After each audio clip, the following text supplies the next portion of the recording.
Euzu billahi mineşşeytanirracim. Bismillahirrahmanirrahim.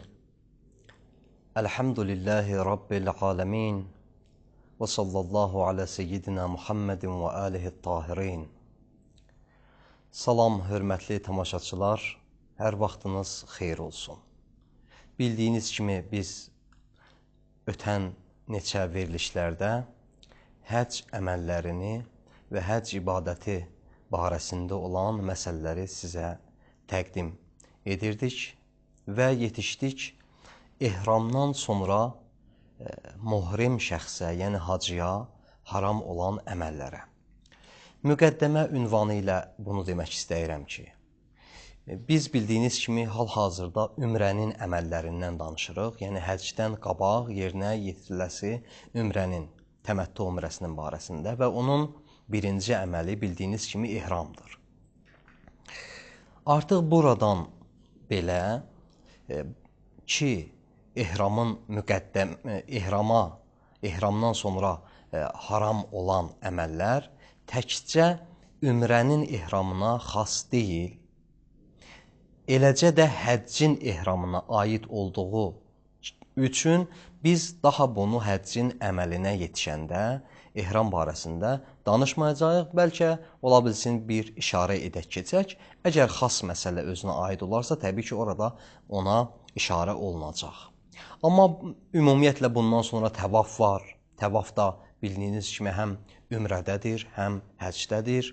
Həccin namazı, təvafın namazı vardır. Bu da həmçinin sə'i vardır, Səfa və Mərvə arasında. Bu da həmçinin bunlar müştərəkdir və burada deyilən məsələlər elə əgər xas olarsa biz onu qeyd edəcək, xas olmazsa həccin özünə də aid olacaqdır. Bu bir məsələ. İkincisi bundan ibarətdir ki, ümumiyyətlə 30-a yaxın ehramdan sonra insana haram olan əməllər vardır ki, onun əksəri qadın və kişi arasında müştərəkdir, heç bir fərq olmadan. 4-ü kişilərə xasdır, yəni qadınlar üçün o 4 əməl haram deyil, biz onları deyəcəyik. Və biri də qadınlara xasdır ki, kişilər üçün o haram deyil. Amma müştərək olan haram əməllər bundan ibarətdir. Birincisi, səhra vəhşi heyvanlarını ovlamaq. Düzdür, bu çox qabağa gələn bir əməl deyil. Elə ona görə də bunun üzərində biz çox qalmayacağıq. Bir neçə məsələni burada diqqətinizi çatdırıb və digər haram olan əməllərə keçəcəyik. Bəs buradan məlum olur ki, əhli heyvanları, ev heyvanlarını kəsməkdir və onun ətindən istifadə eləməkdir. Bunun heç bir eybi yoxdur. Amma birincisi gərək səhra heyvanı olsun və ikincisi də ov vasitəsilə o tutulsun. Belə olarsa, onu ovlamaq haramdır, muhrim olan şəxsi üçün, ehram bağlayan şəxsi üçün. Hətta onun ətini də yemək belə muhrim olan şəxs üçün haramdır. Baxmayaraq ki, ola bilsin onu muhrim olmayan bir şəxs ovlayıb gətirsin. Hətta hərəmin xaricindən. Siz təsəvvür edin, biri Mədinədən bir ovlayıb, bir quş ovlayıb, gətirib, bu muhrim şəxs üçün onu eləyə bilməz, istifadə etsin. Həmçinin muhrim şəxsin kəsdiyi, zibh etdiyi bu çöl heyvanları meytə hökmündədir. Yəni, halal deyil. Onun ətini yemək olmaz. Nə bu ehram bağlayan şəxsin özünə, nə də ehram bağlamayan şəxslər digərlərinə. Yəni, muhrim olan şəxs bir səhra vəhşi heyvanını quruda yaşayan, burada səhra qeydinə vururuq, quruda yaşayan heyvanı ovlayarsa, onu kəsərsə, onun əti meytədir, əti murdardır, murdar hökmündədir, onu nə özü eləyə bilər istifadə etsin, nə digərləri, hətta muhrim olmasalar da belə. Buradan yenə də bu da məlum olur ki, dərya heyvanlarını seyd etməyin, tutmağın eybi yoxdur. Ondan muhrim istifadə də edə bilər, özü də o işi özü seyd edə bilər. Burada səhra heyvanları deyəndə biz təkcə dörd ayaqlılar nəzərdə tutulmur. Quşlarda bu cürdür, çöl quşları da elə bu hökmdədir. Yəni ona da muhrimin ixtiyarı yoxdur, onu ovlasın və əgər ovlanarsa ətindən yesin. Buyururlar, çəyirtkələr də təqribən bu hökmdədir. Adətən belə xəbər verirlər ki, Məkkədə bəzi fəsillərdə görürsən, o qədər yerdə çəyirtkə olur ki, insanın, hacıların ayaq altında qalmaq ehtimalı çoxdur. Burada gərək onlar ondan müğayət olsunlar və diqqətli olsunlar ki, onları öldürməsinlər. Əgər öldürərlərsə, bu iş günahdır və kəffarəsi də vardır. Elə buna görə də bu halda tam diqqətli olmaq lazımdır. Əgər ixtiyarsız şəkildə bu öldürülərsə bunun eybi yoxdur, amma bilərəkdən və qorunmadan bu iş görülərsə, buyururlar ki, əgər bunların sayı az olarsa, kəffarəsi var, amma bir miqdar, misal üçün bir ovuc təam vermək fəqirə, miskinə, əgər çox olarsa həddindən artıq bu ölən çərtikələr, burada buyururlar onun kəffarəsi bir qoyundur. Həmçinin buyururlar yersiz arını da, çöl arısını və ya ev arısına fərqi yoxdur, öldürmək bal arısını və ya vəhşi arını öldürmək buyururlar ki, haramdır və yersiz öldürmək caiz deyil. Əlbəttə bu dediklərim, əgər bunlara əziyyət yetirərsə, əziyyətdən kənarlaşmaq baxımından bu işi görərlərsə, öldürərlərsə, onun heç bir eybi olmayacaqdır. Elə güman edirəm ki, bu ov barəsində olan məsələlər bu qədərə kifayət etmək bəsdir və çox bu qarşıya çıxmadığı üçün artıq digər məsələlərinə keçmək istəmirəm. Baxmayaraq ki, burada çoxlu məsələlər də qeyd olunmuşdur. Amma ikincisi, qadınla kişi əlaqələrdir. Buyururlar ki, bundan ciddiyyətlə qorunmaq lazımdır. Qadından bütün ləzzət aparmalar və əksinə qadağandır və haramdır və kəffarəsi də var, biz qeyd edəcəyik. O cümlədən və başlıcası cimadır, qadınla yaxınlıq etməkdir ki, bu həm kişiyə, həm qadına haramdır və əl vurmaqdır və digər ləzzətlər aparmaqdır ki, buyururlar bunlar haramdır və bilərəkdən əl tutmaq kimi misal üçün olarsa və bu dediklərim şəhvət üzündən olarsa, haram olacaqdır və kəffarəsi də vardır. Əgər bir şəxs təməttu ümrəsinin ehramı zamanı, yəni həcc ehramından ayrı söhbət edəcək elə bu verilişimizdə, amma təməttu ehramı bağlayıb, bu deyilən məsələni riayət etməyib, öz hətta məhrəmi ilə bu əlaqəni yaradıbsa, yaxınlıq əlaqəsini yaradıbsa, buyururlar həcci səhihdir, lakin kəffarəsi vardır və onun kəffarəsi bir dəvə qurbanlıq etməkdir. Bəziləri buyururlar, hətta bu, əgər səyidən, Səfa və Mərvənin səyindən qabaq olarsa, bir sıra müctəhidlər buyururlar ki, hətta həcci də batildir. Bəs belə yerdə müraciət etmək lazımdır müctəhidlərin fətvasına və bir sırası burada ehtiyat vacibə görə buyurur ki, səyidən qabaq olarsa batildir. Amma ehtiyata olan, müvafiq olan mən məsələni burada deyirəm. Əgər bu əməl səyidən qabaq olarsa, bu işi görsün. Bu şəxs həccini, ümrəsini davam etsin və həccin ehramını bağlamadan əvvəl yenidən bir ümrə ehramını bağlasın, yəni ümrəsini əvvəldən, o ehramından, niyyətindən, təlbiyəsindən başlamış, ta təqsirinə qədər, axıra qədər ehramı qurtarsın, ümrənin təməttu ümrəsini tamamlasın, sonra həccə daxil olsun. Ehtiyat yolu budur. Əgər vaxt yoxdursa, ki artıq həccin vaxtı ötüb keçir, belə olan halda ehtiyata müvafiq olan nəzər budur və bunu da buyururlar, ehtiyata müvafiq olan nəzər kimi burada ümrəsini döndərsin, Qiran həccinə, artıq burada birbaşa həccə daxil olacaqdır. Yəni, Ərəfata gedəcəkdir, Ərəfatda hazır olacaqdır.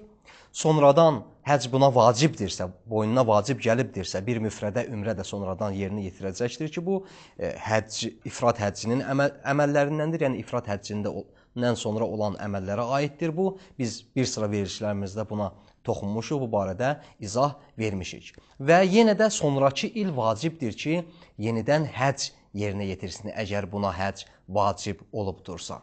Amma əgər bu əməl, bu haram olan əməl səidən sonra olarsa, Səfa və Mərvə arasında olunan səidən sonra olarsa, təkcə burada kəffarə vacib olacaqdır və müctəhidlər buyururlar, həccinin heç bir ümrəsinin heç bir problemi yoxdur. Təkcə kəffarə verəcəkdir ki, dedik ki, onun kəffarəsi bir dəvə qurbanlıq verməkdir. Əlbəttə, bəziləri burada buyururlar, əgər buna gücü çatmırsa, acizdirsə, bir qoyun da qurban verə bilər və qurban kəsə bilər. Ləbbeyk la şərikə ləkə ləbbeyk İnnəl həmdə və ni'mətə ləkə vəl mulk la şərikə ləkə ləbbeyk Ləbbeyk la şərikə ləkə ləbbeyk İnnəl həmdə və ni'mətə ləkə vəl mulk Amma əgər həcc ehramında bu iş qabağa gələrsə, bu ümrənin ehramında idi. Həccin ehramında bu işi, haram olmuş işi görərsə, əgər bu iş həccidə Məşərül Həramdan, Ərəfatda hazır olandan qabaq bu işi görərsə, buyururlar həcci batildir. 1. Boynuna kəffarə gəlir. 2. Həccini o cürə orada tamamlamalıdır. 3. Əgər həcc ona vacib olmasa da belə yenidən gələn il yerinə həcci yerinə yetirməlidir. Mən bunu təkrar edirəm. Əgər bir şəxs həcc ehramı zamanı haram olan bu əməli, yəni hətta öz məhrəmi ilə yaxınlıq edə. Bu iş əgər Ərəfatda hazır olmadan öncə, yəni Ərəfata getmədən qabaq baş veribsə, bu işi görübdürsə, çünki bilirsiniz ki, həccin birinci əməli ehram bağlamaqdır, sonra birbaşa, yəni 9-cu gün zöhrdən sonra, zöhr zamanı Ərəfə günü Ərəfatda hazır olmaqdır. Əgər bunun bu işi Ərəfədə hazır olmaqdan qabaq olubsa, buyururlar, birincisi budur ki, bunun həcci batıl olur. Amma batıl olmağına baxmayaraq, ehtiyat vacibə əsasən həccini təzələməlidir. Və vacibdir, kəffarə versin, kəffarəsi bir dəvə qurbanlıq etməkdir. Və istər buna həcc vacib olub, ya olmayıb, həcci müstəhəb həccdir, vacibdir ki, gələn il yenə də həccə gəlsin. Yəni, bu, o yerlərdəndir ki, həcci batil etdikdən sonra həcc boyuna gəlir. Amma əgər Ərəfatdan sonra olarsa, bu gedib Ərəfatda hazır olub və həmçinin Məşərül Hərama da gedib. Əgər artıq Məşərül Həram ki, Ərəfatda hazır olmaqdan sonra artıq növbə Məşərül Hərama, yəni Muzdəlifədə hazır olmağa yetişir, bu Qurban bayramının gecəsinə aiddir. Artıq bura yetişdikdən sonra bu işi yerinə gətirib, bu işi görüb. Belə olan halda buyururlar, həcci səhihdir bunun. Həccinin problemi yoxdur.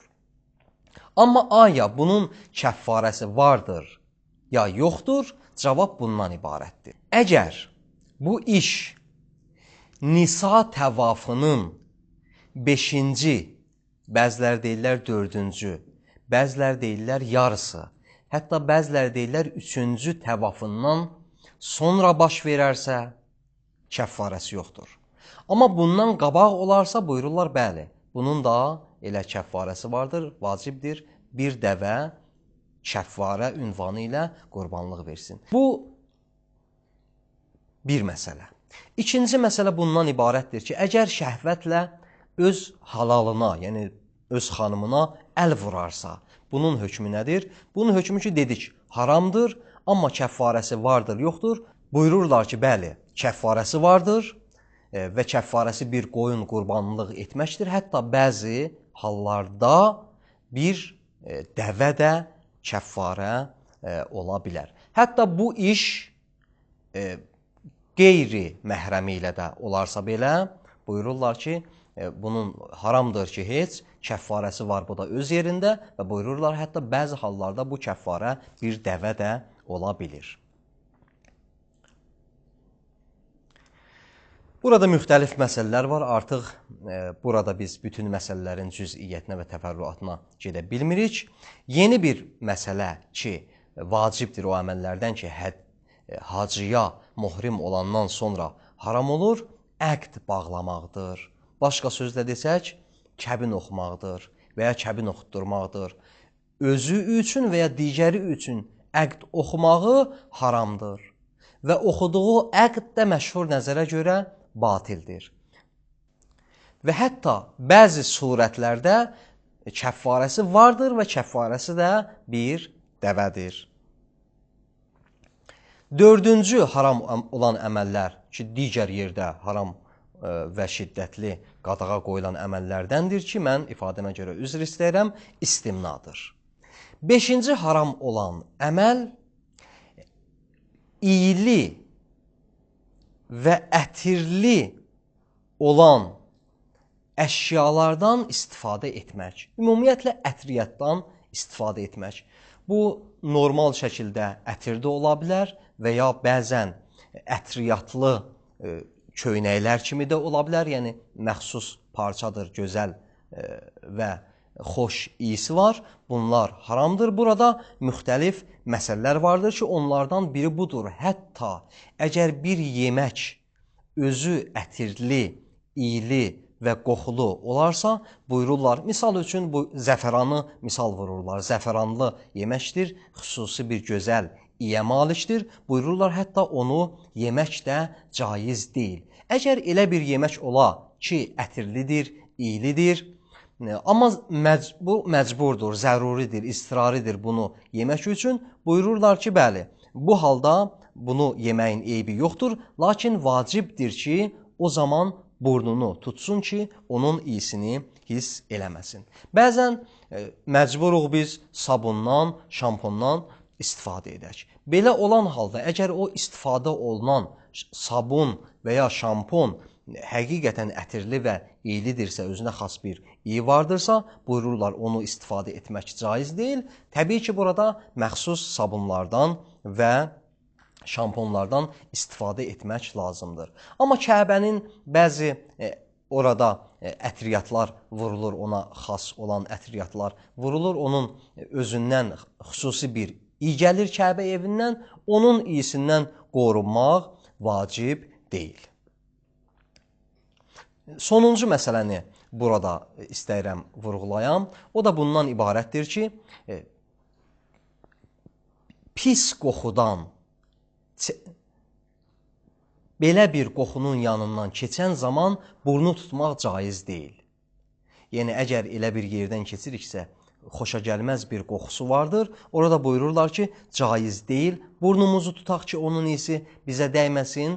Lakin eləyə bilərik, tələsik onun yanından ötüb keçək ki, onun iyisi bizi çox əziyyət eləməsin. İnşallah gələn verilişimizdə daha artıq bunun məsələləri ilə tanış olacağıq.